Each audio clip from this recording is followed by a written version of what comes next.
down a concept to them, which was that I wanted this book not just to be a serial killer talking, but a way to benefit professionals in the community, law enforcement, criminologists, psychologists.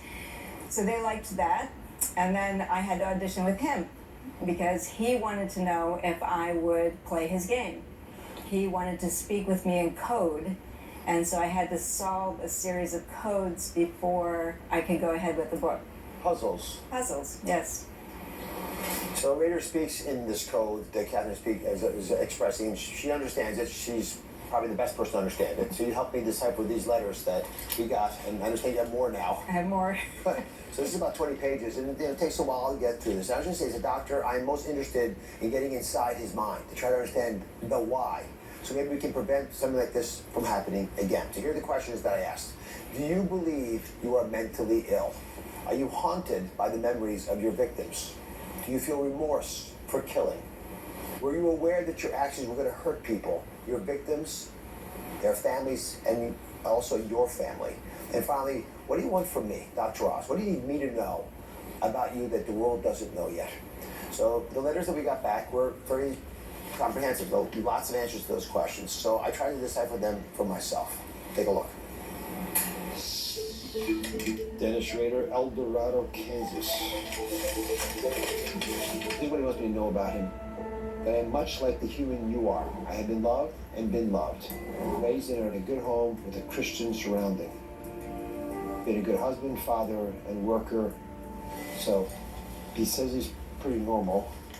My personal hope people come to understand the dark mind. I live in segregation. In simple form, it's the white hat and black hat living format. So I wanted to know how he went to the dark side, and he clearly divides it. There's also a third format called the gray hat. It's not just black and white, there's a gray in the middle. To be a successful serial killer, you have to have a good cube system. You have dark tricks and you know the dark side. At home, you're the opposite.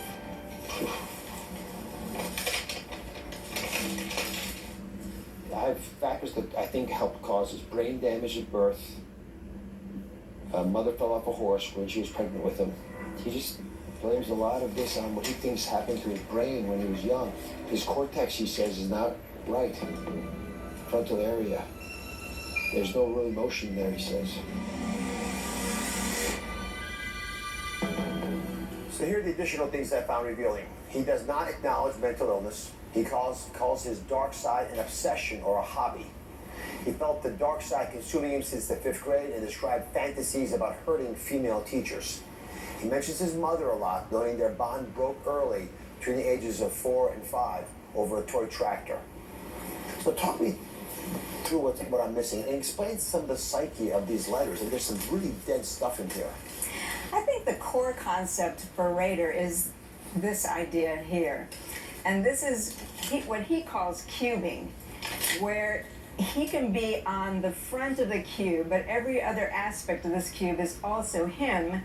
He's not committed to this at all, so he can fluidly... He's a church leader, but he's also... Go to this. A sexual voyeur. And then he can go to this. A Cub Scout leader, my goodness. Go to this. A home security installer. Yes. The worst thing if you're a Cub Scout leader and then also you have a voyeuristic tendencies. Yes. And when the opportunity strikes, he can quickly move to this. Serial killer. So we've been talking about this side of him, the family man, because you have to figure out how to be a father, and then soon after, you're doing this. Yes. So as a doctor, I found it fascinating that he self-diagnosed his condition, blaming it on biological and behavioral reasons. I mean, he was dropped on his head as a baby by his mom. He also said he was exposed to secondhand smoke could be a cause. Drinking a glass full of kerosene as a kid. I don't know why that happened, but that he's also attributing that potentially causing this. And then being born with bad genes. The bad, I'm putting in quotes. Now, these reasons, just to be clear, have not been associated with serial killer behavior. But my biggest question, maybe yours as well, is why would this man want to converse with me? And he wrote me 20 pages of material. And in the second paragraph of his letter, he got to the crux of why. It's also why I wanted to talk to him. Here's what Dennis Schrader wrote. He said, "It is my personal hope people can come to understand a dark mind early in one's life and help that person to prevent future crimes or possibly recognize the possibility of future crime problems that is building a dark mind. So he knows there are more people like him out there. The medical community would benefit from understanding this man's mind and what is going on physically inside that brain.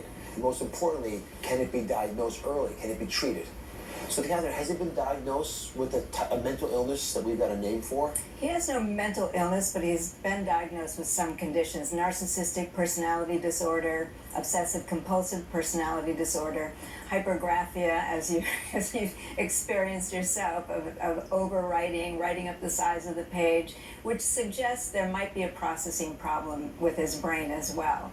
If we were to get a brain scan, for example, we might have a better answer to that question. Well, maybe we can help with that. I know he watches this show from prison because he told me in his letter. I think the medical community would benefit from a scan like you described of a serial killer's brain. Let's bring modern science to understanding what's happening when we're broken. Yes. Especially, I don't know how you go from being, a family man to a killer, right? It doesn't seem like that's possible, but yet it's happening. We're seeing it in so many of these serial killer cases. So Catherine's been working on making this happen, and I want to offer you my help. You've studied this man's mind from a distance for years.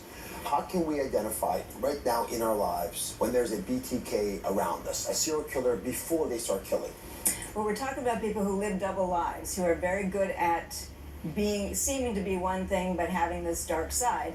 And one of the I think most significant red flags are people who are, when they're caught in a lie, have a quick response, a quick cover story. They're vigilant about being caught in the lie. And one of the things that Rader himself said to you in the letters was, in order to do this successfully, you have to know what people expect of you.